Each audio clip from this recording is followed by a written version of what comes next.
Starting Nizao is what DJ just said. He just said it off camera. You missed it, but he said it. I didn't miss it because I was here. You weren't here. Where were you? All right, we weren't live yet. But anyway, we are back and we are doing the Instant Classic Wrestling Podcast Slammies, the only Slammies that are always an Instant Classic. I mean, from now on, they'll always be an Instant Classic because this is the first annual ICWP Slammies, which is better than the WWE Slammies because you know all of it. Anyway, we're doing it a little bit different than WWE does. Obviously, WWE, all the winners are top guys and chosen by Vince McMahon, so your votes don't matter. I mean, here your votes don't matter either, but we're not just doing WWE. We're doing all different promotions. So, my superstar wrestler of the year could be from New Japan, could be from Ring of Honor, could be from TNA, could be from WWE. We're not just sticking to one promotion. We're kind of going all throughout wrestling. So don't want to waste too much time because we do have quite a few categories. We did change a couple of them a little bit. Like we did, obviously not Superstar of the Year. We did Wrestler of the Year because, Ring of Honor don't consider their guys superstars, they're wrestlers. Most companies don't. And Female of the Year, we're not doing Diva of the Year. We're just doing Female Wrestler of the Year, things like that. But start off with we're gonna start off with Match of the Year. We're gonna start up with a big one. That's right. For me, I thought about it, and I was gonna do like a New Japan match or a PWG match or a Ring of Honor, but there's so many that I was like, that would take me like 6 years just to decide on one match of the year. So I went with Bayley versus Sasha Banks at TakeOver Brooklyn. I still think for WWE / TNA or NXT, that was one of the best, not even of the year, of the past 2-3 years. It was amazing. What was your choice for Match of the Year? So first, I will tell you guys that I chose from 4. Michael Tarver. What? No, it wasn't Michael Tarver. Not Michael Tarver just on his own, just out there, just chilling, fighting himself. No. I chose from 4 different promotions. It was Lucha Underground, WWE, TNA, and Ring of Honor because I watched those promotions the most out of this year, it seemed like. And my match of the year, this one was actually pretty tough for me. I was like, I don't know. Because with WWE, I was like, main roster matches, obviously we had like Kevin Owens versus John Cena, which was really good. We had that Royal Rumble triple threat match for the title was actually really good too. But I was like, I just don't know. I don't know about WWE. So I canceled out WWE, and I thought about NXT for a little bit, and I was like, but NXT's had a lot of good matches that you kind of consider matches of the year, especially with Sami Zayn and Neville and Sami Zayn and Owens. I was like, So I was like, you know what? This hasn't happened in a long time. And it was actually a really good match.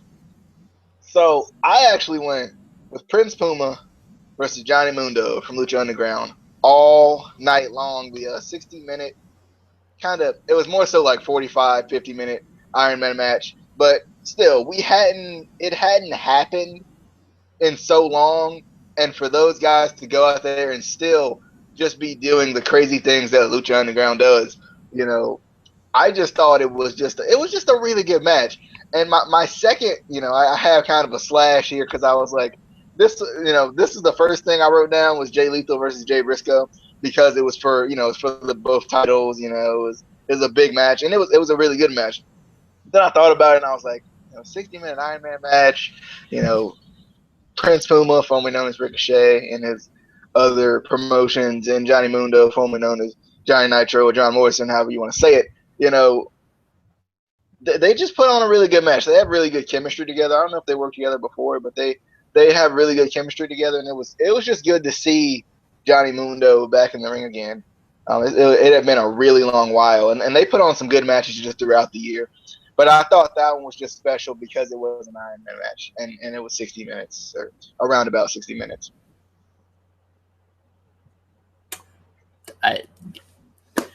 That's a good choice. I gotta give it to you on that one.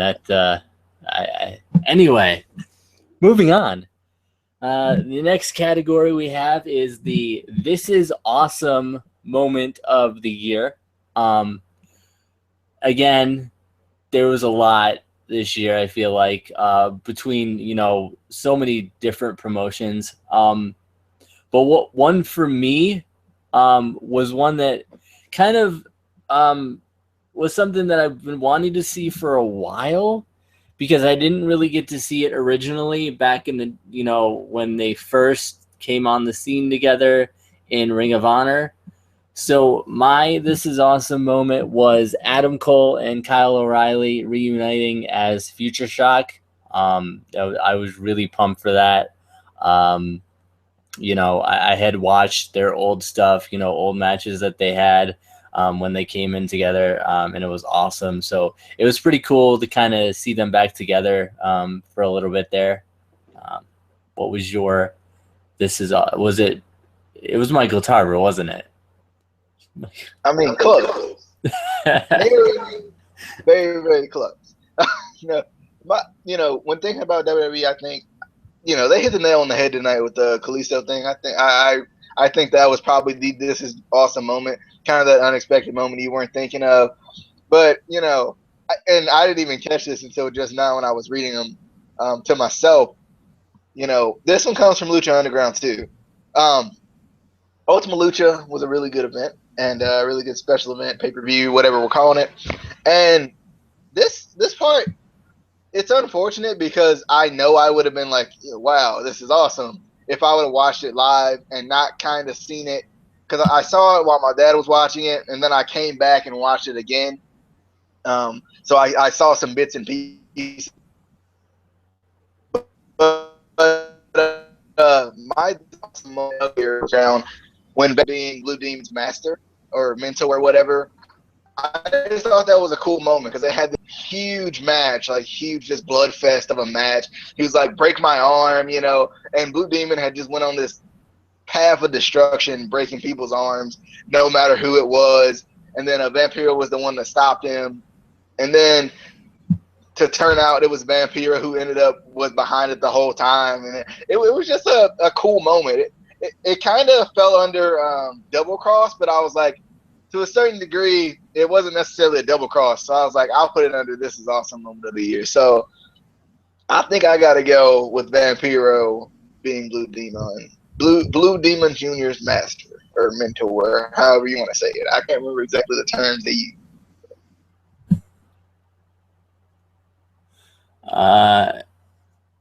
Yeah,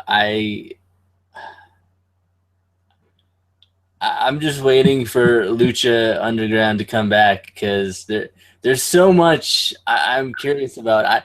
I did read I spoiled it a little bit for myself.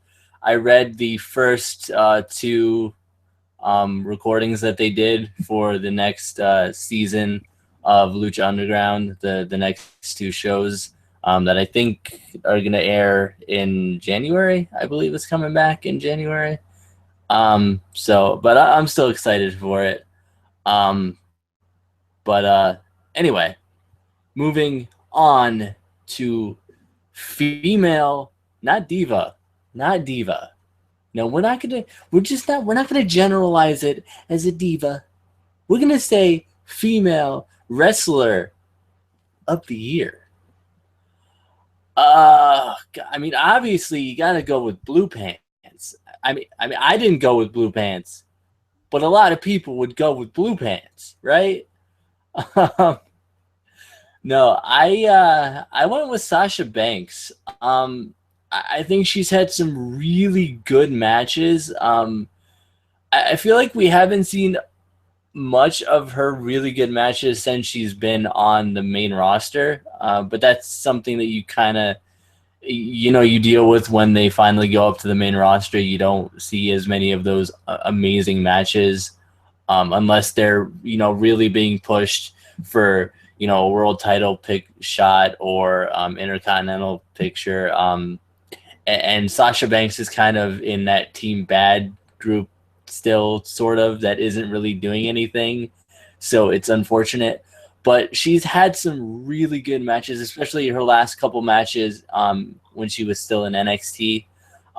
She's just really, really good in the ring, you know, and I hope we see more of her. So, are you going to go with blue pants? Is your pick blue pants? You know, I was thinking about this one, and I was like, the huge lady, Nia Jax, right? No, haven't seen enough from her yet to say she's the female wrestler of the year. So, and then I was like, what about Maria Kanellis? She had that one match against ODB. That constitutes, right? And then I was like, no, she's just hot. I'm not gonna, I'm not gonna, do it that way. So, and then I was like, okay, what about the love of my life, JoJo? And I was like, okay, she hasn't really wrestled this year though. So I was like, no, I gotta get back to the basics. And it was actually really tough when I thought about it because I had kind of Becky Lynch was up there, and I'm surprised you didn't say it. That's what I was expecting from you. But Becky Lynch was up there, obviously. Bayley and Sasha Banks, just because when you think about, you can't really put anybody on the main roster right now, just because of the state it's in. It's getting better, but it hasn't been great this year. So I feel like you still have to go back down to NXT a little bit and kind of refer back. And I went with Sasha Banks as well. With all of that hoopla I just threw up there. I also went with Sasha Banks. I just feel like she proved herself a lot this year. Still with Bayley, I still feel like there's a lot more there that we haven't seen yet because she just got the championship, and that's when you really start to shine when you get the championship. And I feel like Sasha really started to shine when she was having those matches with Charlotte, right before Charlotte went up to the main roster. Well, they all went up to the main roster together, but right before she kind of went up to the main roster, and when they were doing their feuds in NXT, she not only did she grow as a wrestler, but she grew as a character. We saw a lot more out of her just as that boss type of character, that kind of heel character that everybody actually, loves. So I went with Sasha Banks too because I was like, she just grew a lot this year. I just started watching NXT this year, so I kind of had to go with what I had. So, and I thought it had to be Sasha Banks. I mean, there's not really any dominant women's divisions anywhere else out of the promotions I've had. You could say Lucha Underground, but really they don't have like. It's kind of hard to compare because their women can face off against men at any point. So I had to go with Sasha. Yeah. Mine was, similar. I had, three that I was trying to decide. I had Sasha Banks. Obviously, I had Bayley, and I had Emma. But, like you said, Bayley, she's good, but she hasn't been in that top spot the entire year. So you couldn't really, say, for sure. And, Emma has been doing really good, but she's really only kind of broken the mold or, stood out in the past couple months, with her partner, the lady with the blonde hair. So I couldn't say her. So obviously it had to be Sasha Banks, because, I mean, She could put me in the bank statement any day. I'm just saying. I'm saying. I mean, And Casey, if we had a breakout female wrestler of the year, I would give it to Becky Lynch. The reason I'm saying that is because Becky Lynch, like, you noticed her before I did, but like there was just a moment where it just clicked, and I was like, wait, what? I don't know if you felt that way because you obviously were a fan of her before, but like right before that click, it was like right before you got on the Becky Lynch last train or whatever. So like it was just a moment when she like kind of clicked. So if that was like a breakout one, I think I would put Becky Lynch in. yeah. I think if we did a breakout, I would definitely say Emma. Just because she has, especially with that heel character that she has, and she's hot in red. She girl. Sorry. Moving on. So I guess that's technically another category we just added on the fly there. But anyway, next we got Return of the Year. And yes, I am sort of kind of cheating on this one a little bit. It's no, no, it's never John Cena. It's never ever John Cena. Ever, ever. It's Sami Zayn. He hasn't. He has returned, but he hasn't returned on NXT yet. I know they showed a video. I think they posted it on, I want to say their YouTube page or something, where after Takeover London, I guess he came out and had like I don't know if he had a match or if he came out just to talk. He had a match with Ty Dillinger. It's gonna be on the next NXT show, I think, Okay. from what I've been hearing. So yeah, so I mean, he sort of had his return. We saw that video where he talked to the audience. So I just took that as his return. So I'm gonna say his return because I think we've all been waiting for it for so long. It seems like he's been out for so long with that shoulder injury caused by John Cena. So my return of the year is gonna be Sami Zayn. What's your return of the year? He did. He really did.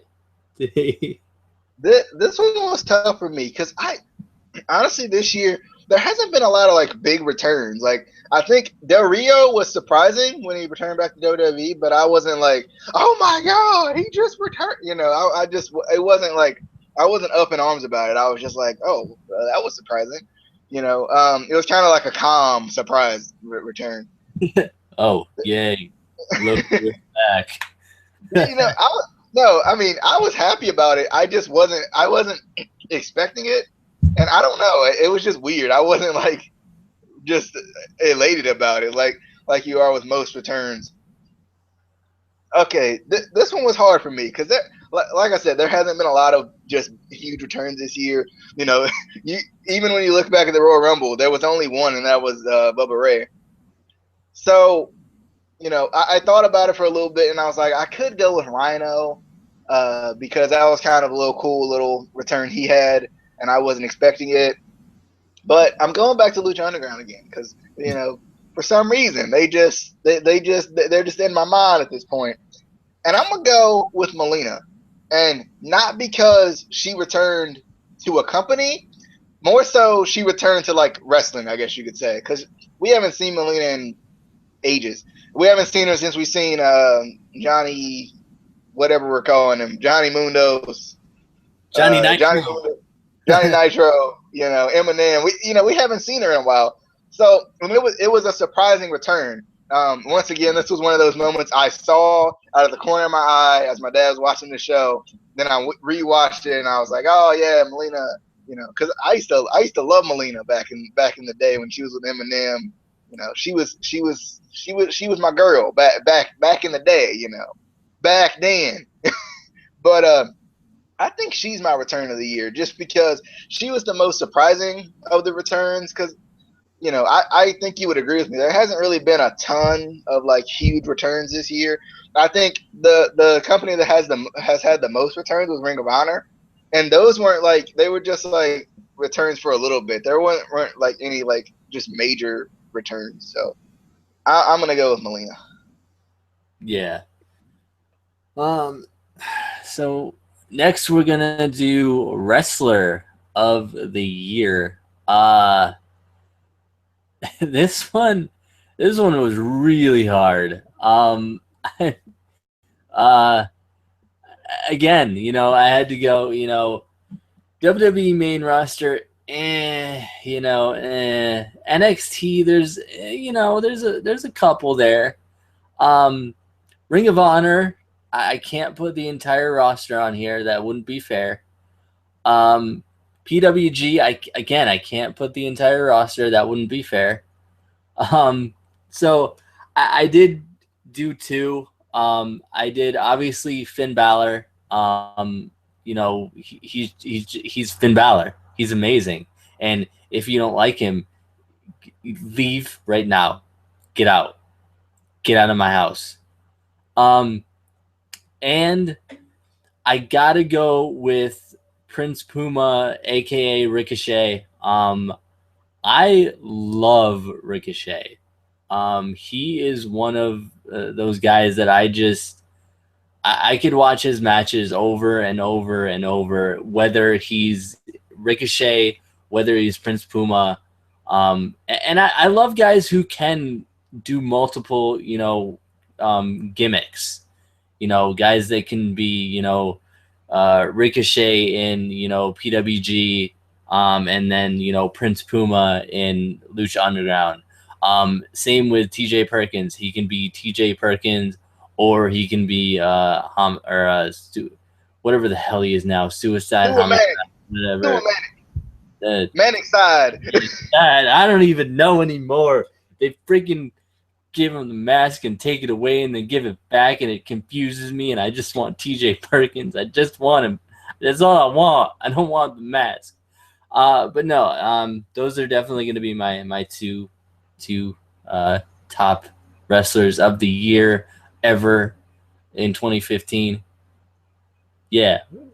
I mean, I know who you're going to pick, but let's hear him say Michael Tarver.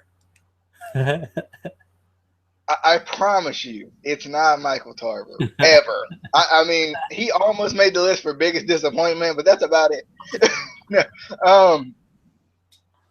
This one was tough for me too, and I agree with you. Prince Puma has done really good, or Ricochet, whoever you know him as.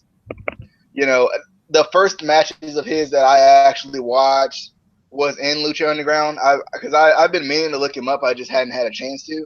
And I just happened to see him, and I was like, who is this Prince Puma guy? He is really good. And then I was like, I see. But I didn't pick Prince Puma, even though I love the man. I picked, I'm a big TNA guy, so I gotta refer to TNA every once in a while. So obviously I'm going with the man dinosaur, Brodus Tyrus. No, I'm not going with Tyrus, but I am going with EC3. I just really, really, really, really, really, really, really, and he doesn't do this anymore, so I got to throw it in. Really, really, really, really, really, really, really love the maturation of EC3. And this one was a tough one for me too, because I wanted to put Lethal in there. And I was like, I got another place for Lethal, so I'll put him in that place later on.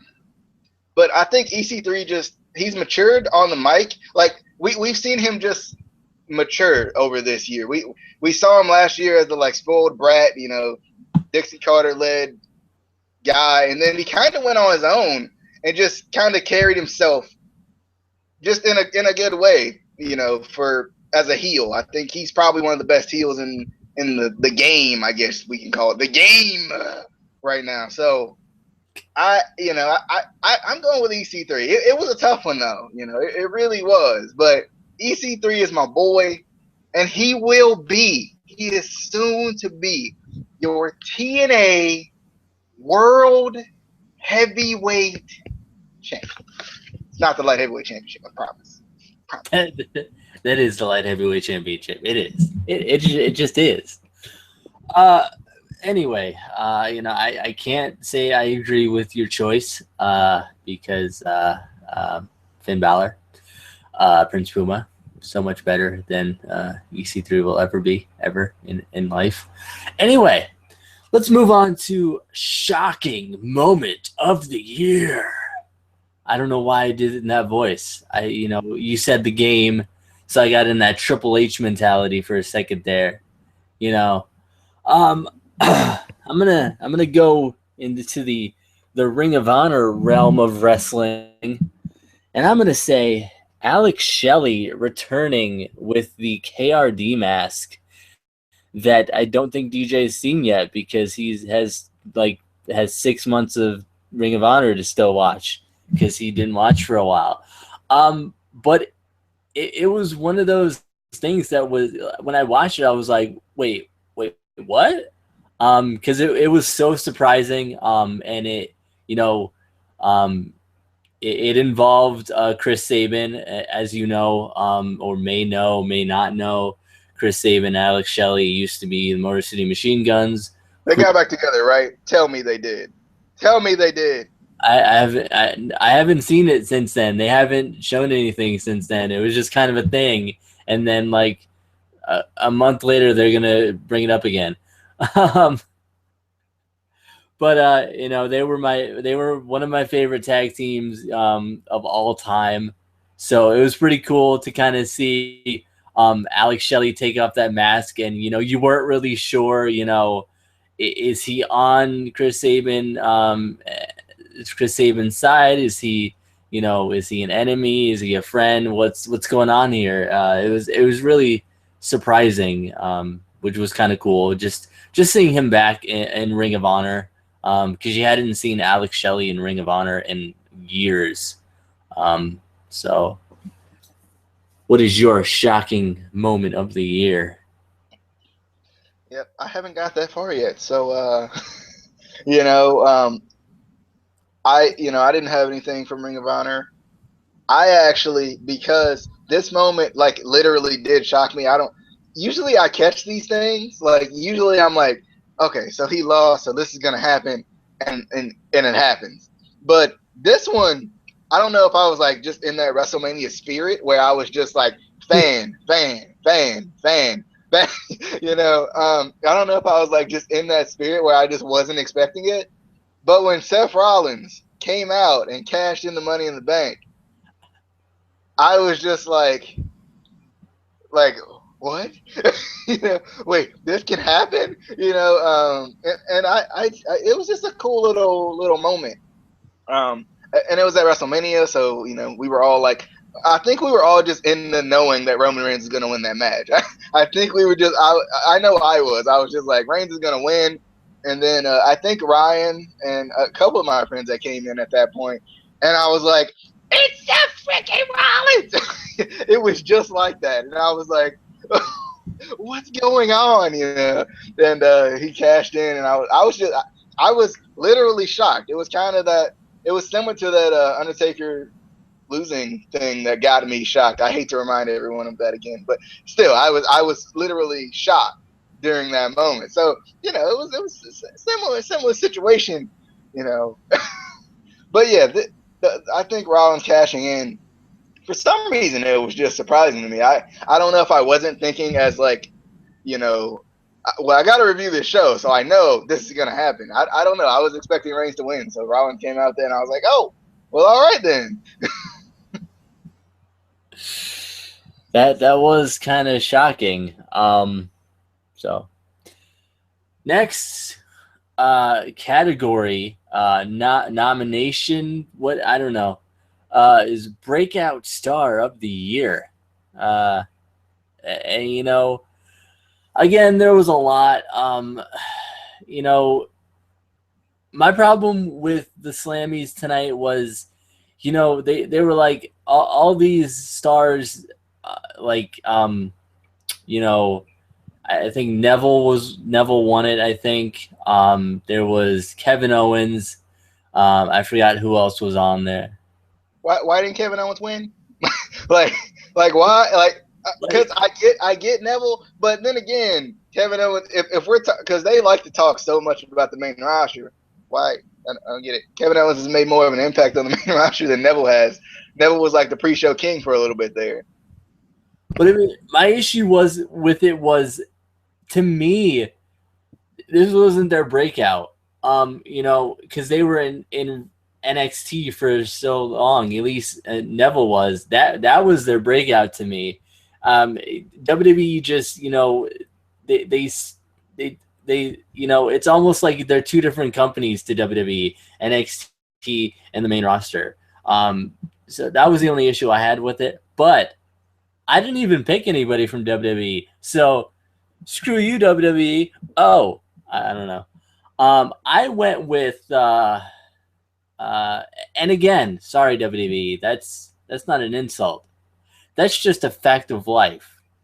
Eli Drake is my breakout star of the year. I just love this guy. He's good in the ring. He's amazing on the mic. I want promos from him, and I want matches, and I want him to stop wearing that stupid leather thing that I don't know what the hell it is. He needs to stop. Just stop it. No, stop it.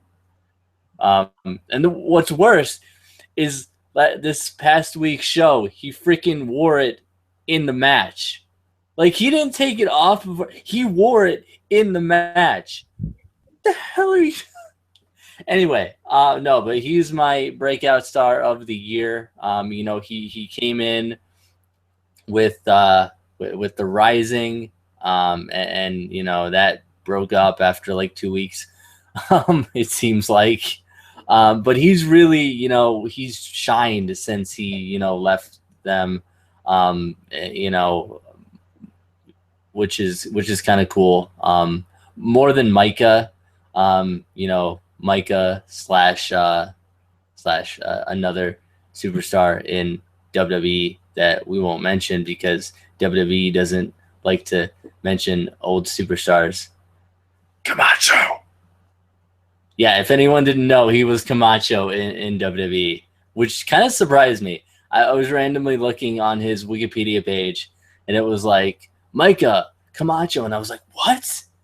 That's the same guy? I don't know why that surprised me so much. He looks so much different to me in WWE than he does in TNA. But anyway, Eli Drake. And I know your breakout star is going to be Rockstar Spud. Close. Very close.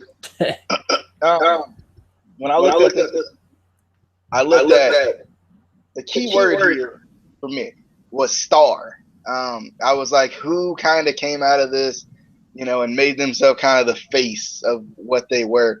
And thinking about it, now in hindsight, who was it? Blue Pants. She is the face of Blue Pants. That is true. She is the face of the clearance rack.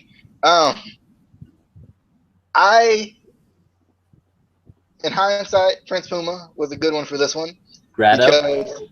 Grotto? Is it Grotto? It's Grotto. Maybe. But I feel like,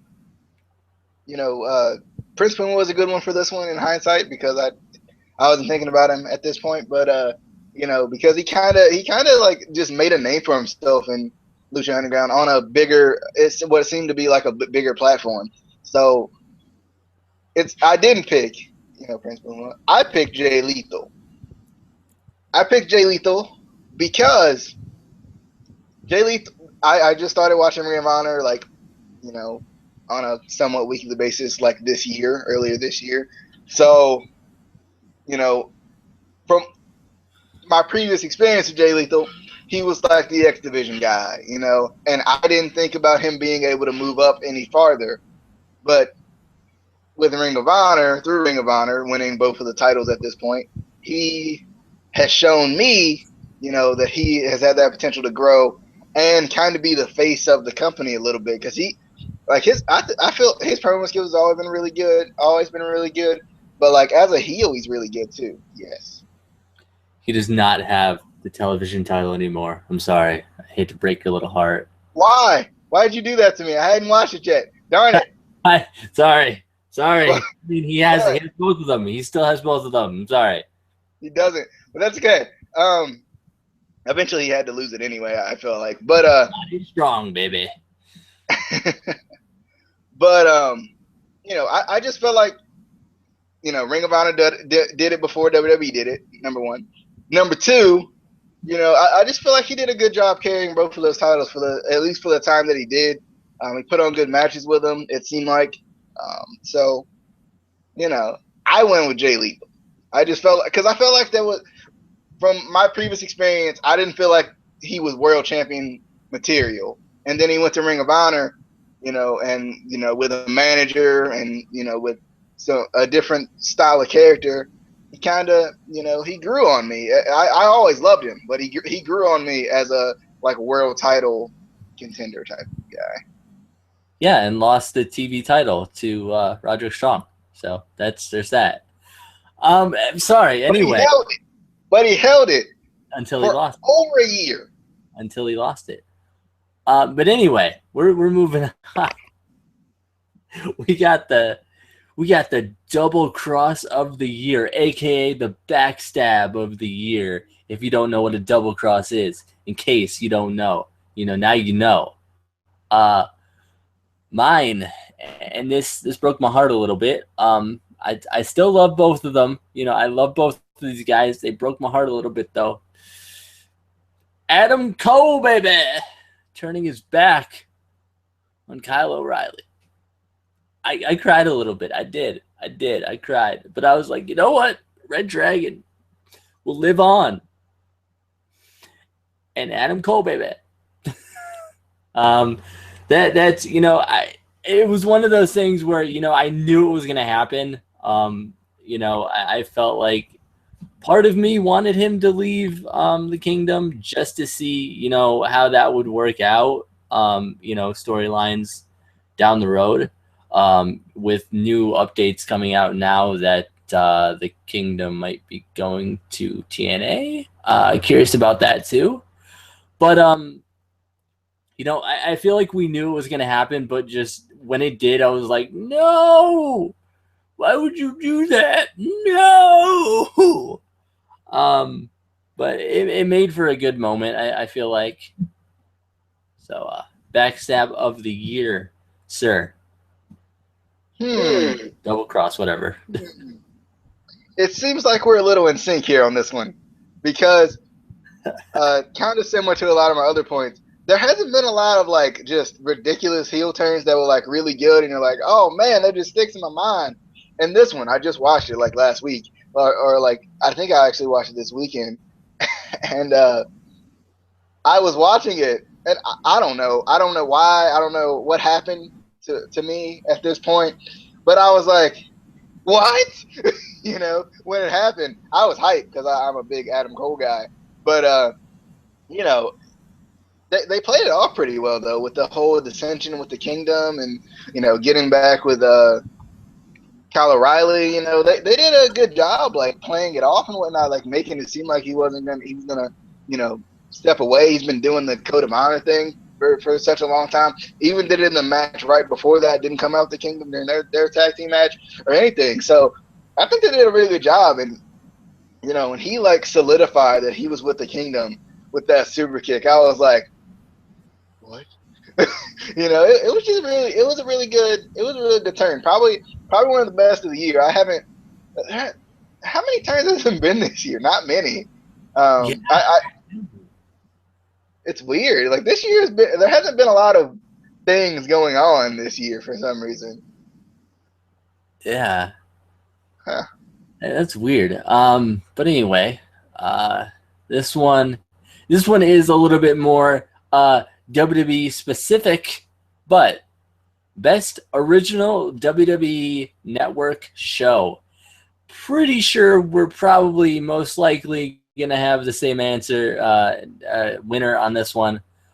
I picked Breaking Ground because, it shows what the NXT hopefuls kind of have to go through, and it actually, shows training, unlike Tough Enough, which didn't show anything except it introduced us to ZZ, who is going to be the next World Heavyweight Champion. You watch.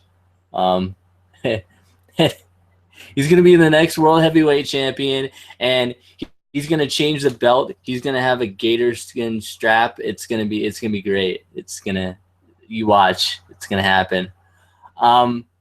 But I just love Breaking Ground. I wish they didn't do it in seasons. I wish they just did it continuously throughout the year, just to see, on a regular basis what they're doing. But I just love the show. What is your best WWE Network show? Is it Total Divas? Close. Very, very close. I haven't watched Total Divas in a while though. I had to go back real quick and look at them because I already had my choice down, but I was like, I wanted to go back and look just to see. Obviously it's Tough Enough. Let's be real. No, it's not. It's very similar. And then, I looked at a lot of the shows that just kind of got me hooked on the network when I first started it, like Beyond the Ring, and I think Countdown was one of them. What was another one? Monday Night War was another one that got me really hooked when I first started. But since I've seen the same Monday Night Wars over and over again, it's kind of gotten old on me. I'm still gonna go with Breaking Ground. I was just trying to look at the rest of the shows. I do like the podcast. I do like Swerved. There's a lot of good original shows on here. I wish they would do a little bit more with some of these though, like the breaking news stuff. They don't do really anything with it, rarely ever. I kind of want some more of the Beyond the Ring stuff. I like that stuff. But I definitely think I got to go with Breaking Ground. It's it's new, it's fresh, and it gets you gives those guys a fan base before they even really get to where they want to get. So I think that's kind of cool, and my girl Noob is on it. So, Aaliyah, whatever we're calling her at this point, she's on there. So, I'm hooked. With her horrible entrance and even worse promo. Hey, you know what? She is going to be better. It was bad. It was pretty bad. There's a baseline for promos. She went below that. She just it was painful. Anyway, speaking of promos, real quick, because we didn't have this category in here. I gotta go with the best promo of this year. I like to dance. I like to fun. I like to fight. That's my greatest promo of the year, baby. I gotta put him in there somewhere. I gotta put him in.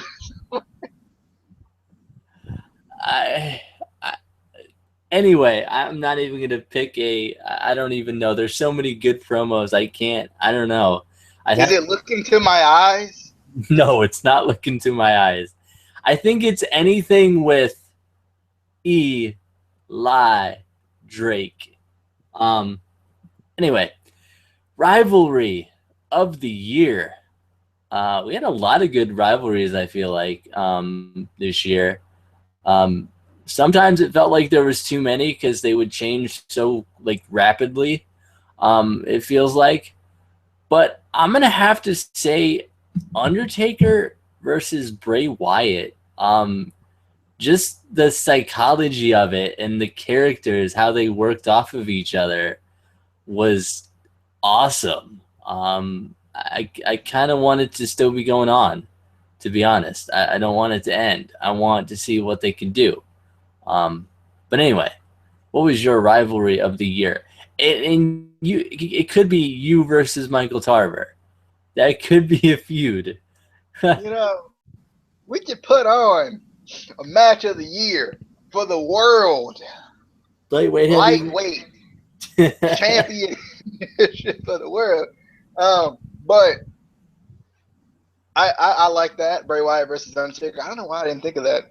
I've been getting my years mixed up so much. I don't even know if this one falls under this year because NXT and it's confusing. Everybody's caught up to the main roster now, and now I'm all confused. So I'm gonna go with an early one that was kind of early in my day.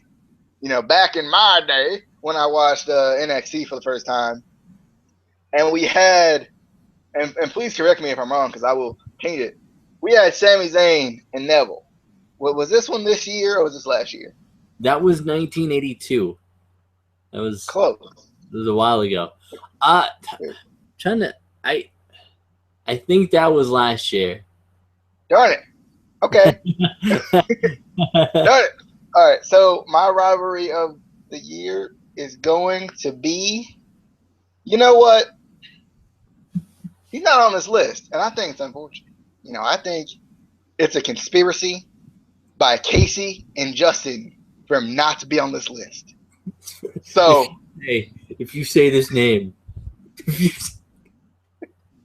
so my rivalry of the year is Kevin Owens and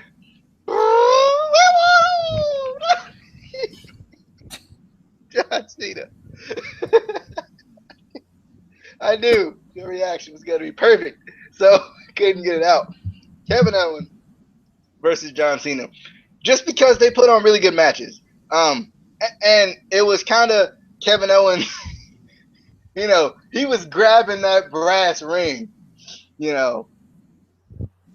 I think it gave it. They were really good matches.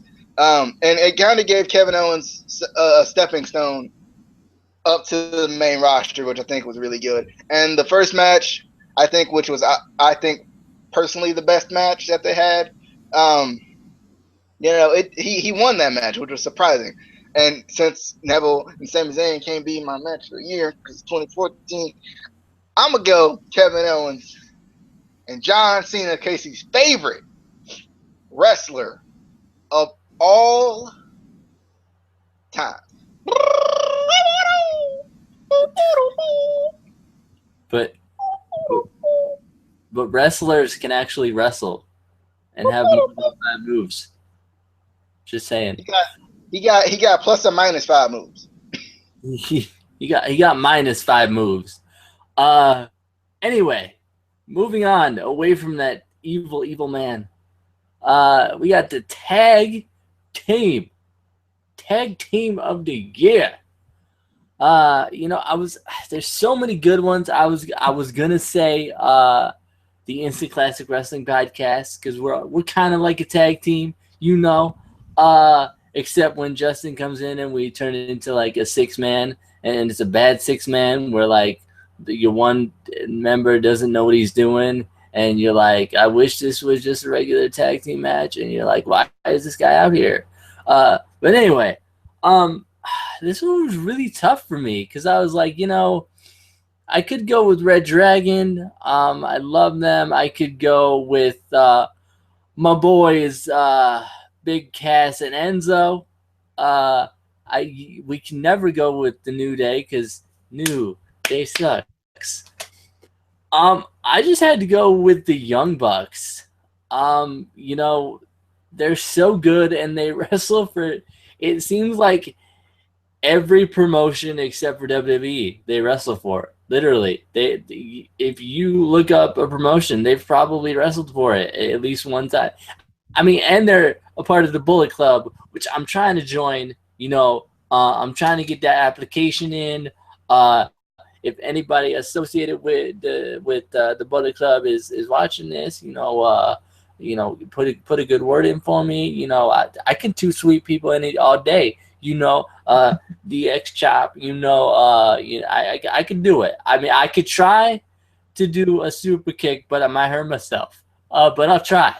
I will try. But yeah, no. Got to go with the Young Bucks. Which is funny because back in their TNA run, I hated them so much. I despised them, and the past couple of years, I love them. I think back, when they're back in Ring of Honor, New Japan, they're so much better. And I just watched an interview with them, and they even admitted that TNA specifically tried to make them seem like a Hardy Boys ripoff, which I think is part of why I hated them so much, because they reminded me of the Hardys back in the day, and I was like, no, you can't do that. And they still do to an extent. If you watch old Hardy Boys matches, like back when they first, like early '90s, yeah. But yeah, what's your tag? I know what your tag team is going to be, and it's a horrible tag team. It's a horrible tag team. 3 people are not a tag team. It's 2, or it's a faction. That's what it is. You know, this one was a tough one too, because I love Red Dragon. I do. I love the fact that Kyle O'Reilly can put you in any submission at any point, at any time.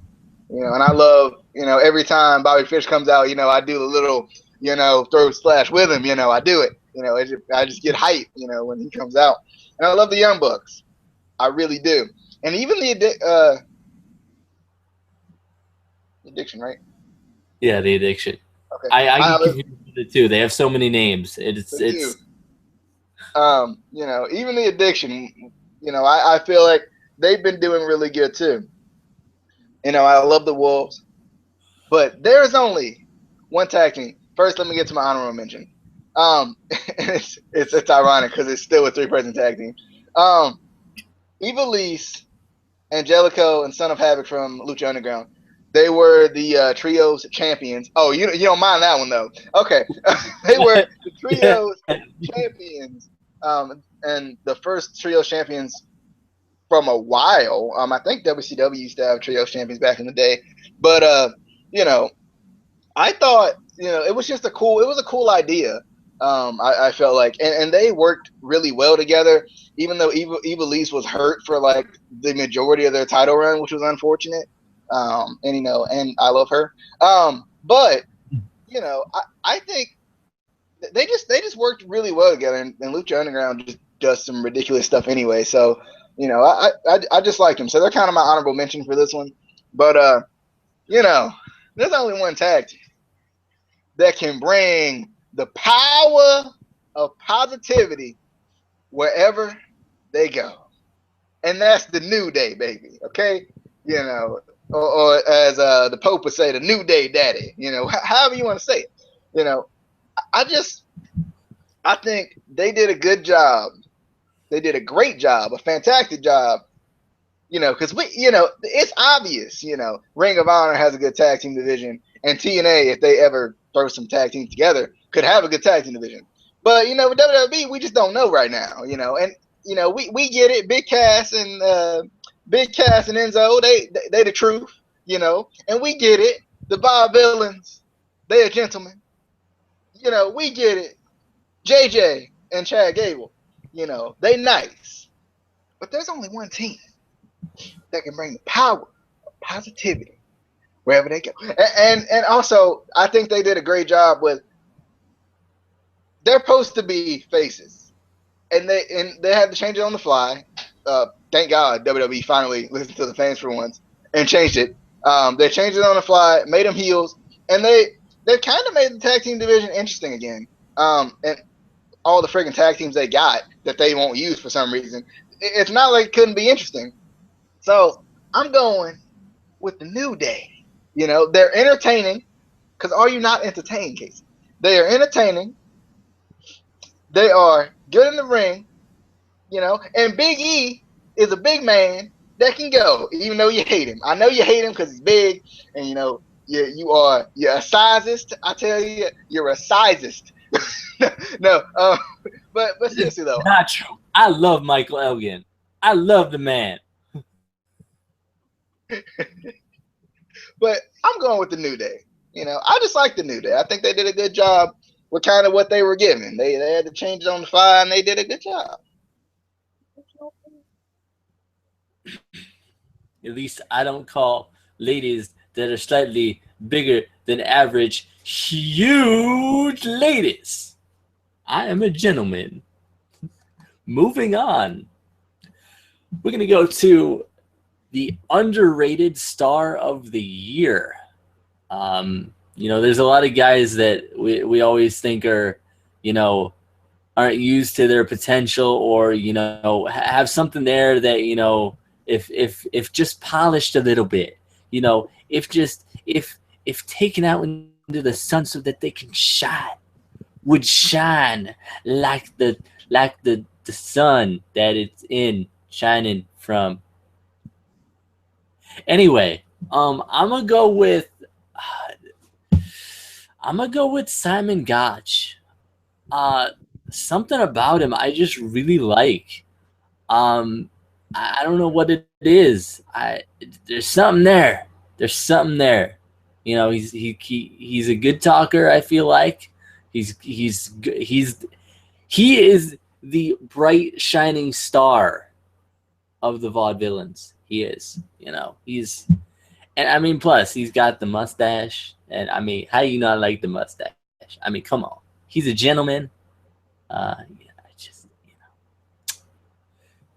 Who is your underrated? I know who it's gonna be. That big MT. No, it's not. Nope. I think we all know Baron Corbin is soon to be your NXT. And Baron Corbin could be on this, but this is a guy who I personally feel doesn't get the respect he deserves. He is a champion currently, but he doesn't get the respect he deserves.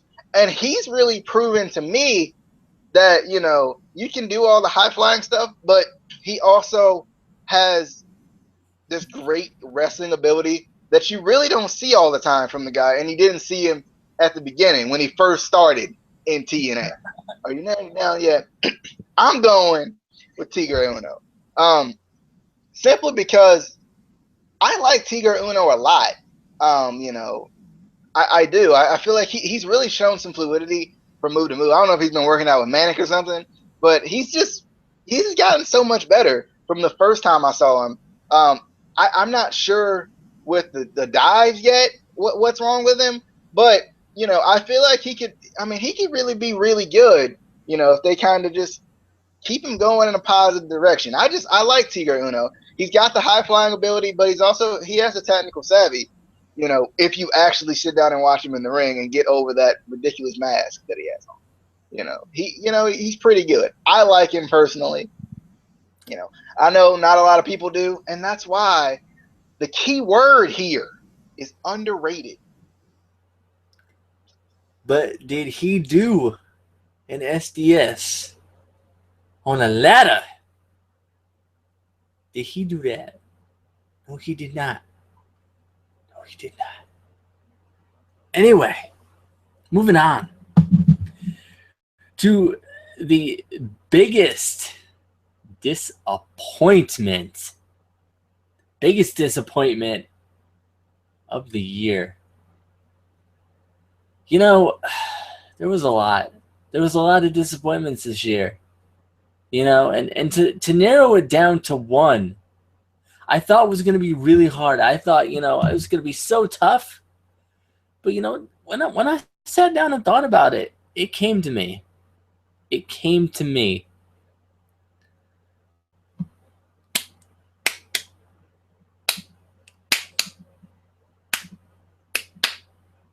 The New Day.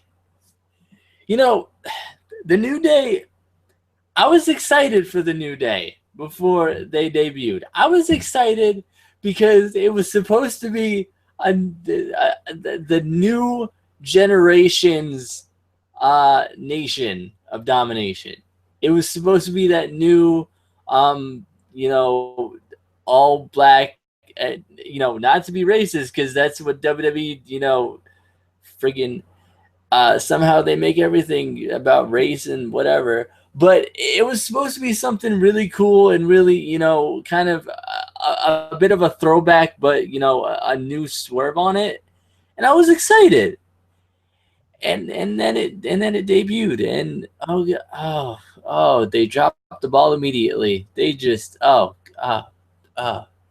it was kind of like the last time the Broncos were in the Super Bowl. It just the first snap just poop, and it was bad. It's bad. I think part of it is because when I want to see a tag team match, I want to see Kofi Kingston and Xavier Woods, not Kofi Kingston and a falling couch. I don't want to see that, even though the falling couch is Ryback, but still, you get the general idea. I don't, and just no. So my biggest disappointment is the New Day. You know, For shame, Casey. For shame. I know, WWE, for shame. No, this is more on dropping the ball. Casey dropped the ball on that one. Okay, my biggest disappointment for this year is every time, and I don't think he even held it twice, but every time Brock Lesnar held the title, I was disappointed because I knew they were going to be taking the world title from me, and I wasn't going to get to see it defended on every pay-per-view. And I think the issue was it was less about not seeing the WWE World Heavyweight title, and more about not pushing the Intercontinental title up, not pushing the U.S. title up, not pushing the Divas title up, not pushing the other title that I'm missing up, the U.S. title up. What? The European Championship, Cruiserweight title. Yeah, not pushing the light heavyweight championship up. But seriously though, like I just feel like if they were gonna do this and they knew what they were gonna do, why couldn't they, try to push these other titles and make them feel like they're, important again? Because I feel like that's kind of what we're missing from a lot of these titles is we just don't feel like they're important anymore. And I think it's kind of the people they put behind them and the way they push the titles. They always push them as the second tier. Even with Cena behind the U.S. title, they push it as a second tier. And I mean, he's held the dang on title 15 freaking times. He's held the world title 15 freaking times. I feel like, it might be John Cena, but still, he's held that world title so many times that he could still push the mid card title up a little more. I just feel like they didn't do a good job with that, even with Brock's absence. They knew he was going to be gone, so push those other titles up a little more. Even push the number one contenders title, the number one contenders matches up a little more, and make it feel like it's more important. I just think they didn't do a good job with that, and that's why Brock's run was disappointing. Also, number two, my point on why Brock's title run was disappointing is I get more excited for Brock Lesnar, I feel like now. But like at first, when he came back, it was kind of exciting, but it wasn't like that big excitement that you were looking for. So I feel like they dropped the ball on that too. They didn't try to make it exciting enough. And I don't know how you feel about Brock's title run this year, but I just personally, I didn't like it. They didn't do enough with it. They didn't do enough behind it. Or for me, I was never a huge Brock Lesnar fan to begin with in general. But I liked his original run, back early mid 2000s, 2005, I think it was around then. I felt like he was really, hit his peak back then. And I like you were saying, when he was, they knew he was just going to be a part-timer. So first of all, why would you give the title to somebody who's going to be a part-timer, who isn't going to be there to defend the title and make us care about the title? I think that's one big thing is, there's not enough title defenses to make it seem like this is an important title that guys want to earn and guys want to fight for, and things like that. And also, like you were saying, if he's going to be, if he's going to be out, if he's just going to be a part-timer, and you're still going to give the title to him when he's out, why aren't you pushing these other titles? Why aren't you pushing the Intercontinental Championship to make it as prestigious as it used to be? Why aren't you pushing the US title to be prestigious again? Why aren't you changing the stupid tag team title belts so they don't look like freaking pennies, so someone can actually take them seriously and then push them? Why aren't you pushing the Divas Championship? It feels like they did. I think that's the thing. It feels like WWE just doesn't care about championships in general anymore, at all, which is unfortunate. But anyway, that's another video for another time. We got one more final nomination category. This one's a little bit different. I kind of came up with it on the fly before, but this is a indie / unknown star of the year. This was just kind of, it doesn't have to be like a super indie guy, like the guy from your local, wrestling promotion that, in, whatever town. I mean, it could be that guy.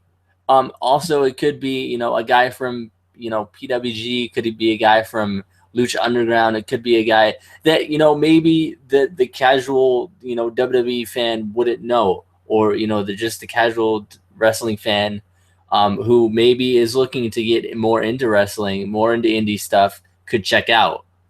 Mine is more of a, and he's surprisingly going to be on the show coming up on the 1st. Mine, I chose M3, aka Mint Mike Mitchell. He works in Virginia, Pennsylvania. He just had a couple shows in Georgia and was it Georgia and North Carolina, I think, this past weekend. But he's a really good good wrestler.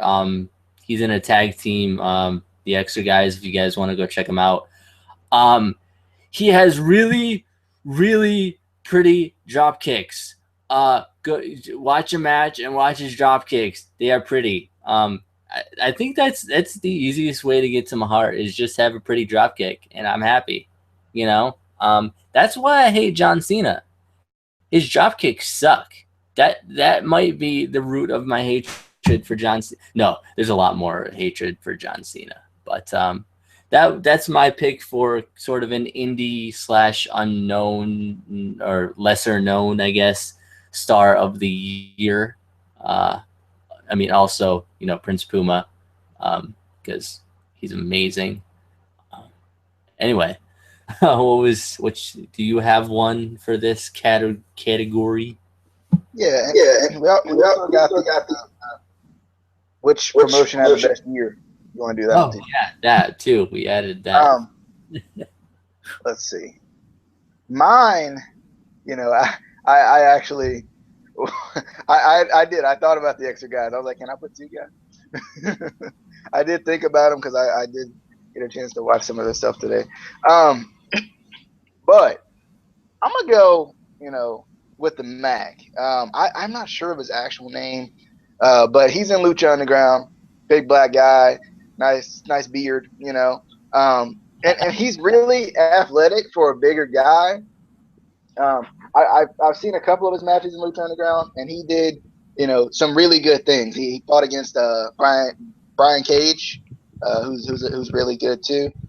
And I think he's just a guy that people don't. I definitely didn't know of him beforehand. I think he kind of looked familiar, but I wasn't sure. But I think he's kind of a guy that a lot of people don't really know, or at least I didn't know. And I just think he's really good. I think he could really do some things.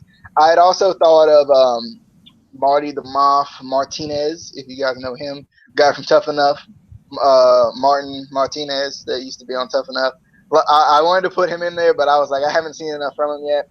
Maybe in this next upcoming season of Lucha Underground, I get to see a lot more of him because I was excited for him too. So I'm gonna go with the Mac though. Going with the Mac. I mean, I think you do know him. If you remember Big Zeke, Ezekiel Jackson. Yeah. Wait a minute, it's not the same guy. Yeah, it is. You're thinking about they call him Big Rick and Oh yeah. Wait. I thought that. Let me see if I can find his actual name real quick. Hold on.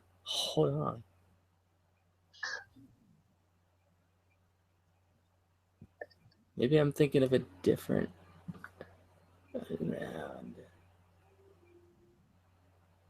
Willie Mack. Willie Mack. Oh, him. Yeah, no, that's not who I was thinking of. But I mean, he's okay. I mean, I haven't seen enough of his matches. I've seen a couple of his matches. I haven't really seen. He was good from what I saw. He was okay. He was okay. So our final, I guess, official final category, promotion that has had the best year in 2015. Man, that I might have to let you go first on this one because that one's tough. All right.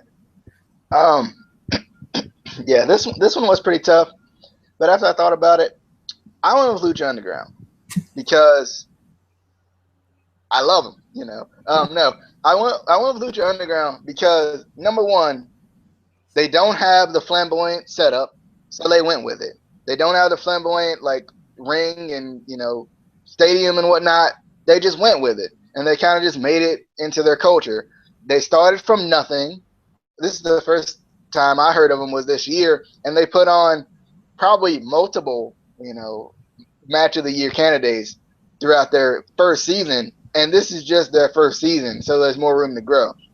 They signed a lot of guys that we know, and a lot of guys we don't know, and a lot of guys we've seen glimpses of, but we don't know what they can do yet. So I just feel like not only did they have a great year in 2015, but they got a lot of potential going into 2016. So I went with Lucha Underground. They just impressed me this year. I think it was a pretty good year this year. I feel like I feel like Ring of Honor did a good job this year. I think TNA did a good job this year. WWE did a pretty good job this year. Was it perfect? No, it's never perfect with WWE right now. So, but it's been a pretty good year. I feel like, and this was a hard decision for me, but I feel like Lucha Underground, they just came up this year, and everybody, just wrestling fans at least are talking about it, and it kind of turned into a little phenomenon for a little bit there. They had some unique concepts too. The trios titles. They had Believers Backlash with the kind of a lumberjack match with using fans. They jumped off of every high platform ever. Everyone ever. They threw people through windows. They had this unique storyline. Like I still don't understand it completely, but it was different. And it was nice. It was just a change. And I think that's why I put Lucha Underground as my promotion of 2015.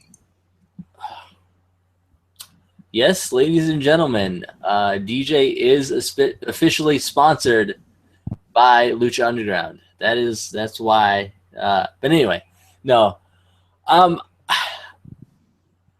For this, I'm going to take a little bit of a different kind of aspect of it because I feel like it's too hard to say who had the best year in general, just because every company kind of has their pros and cons for it.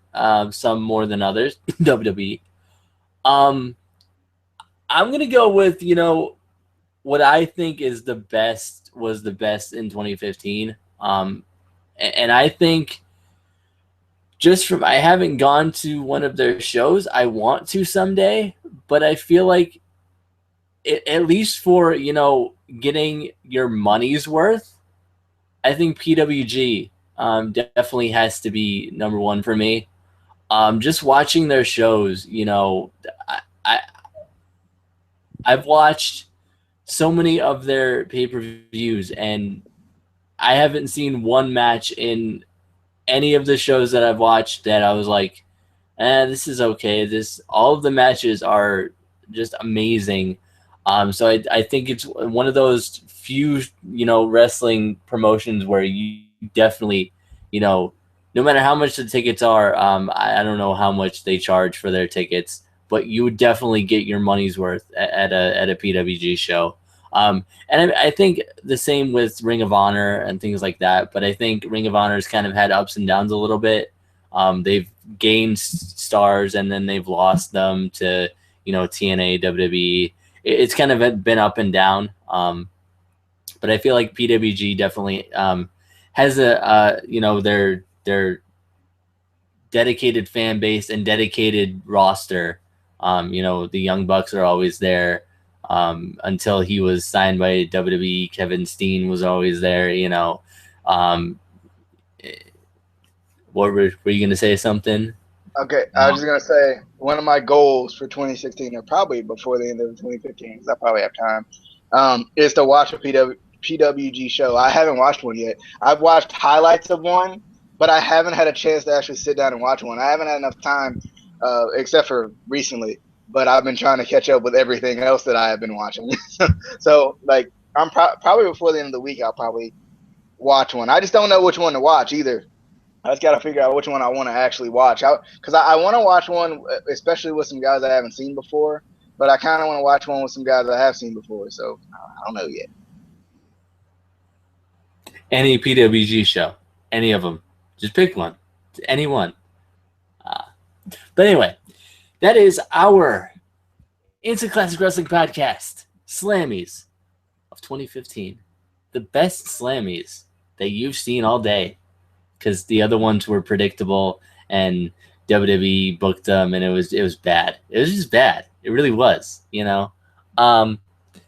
But yeah, we're done with this video, and then tomorrow we'll have more videos, because that's what we do.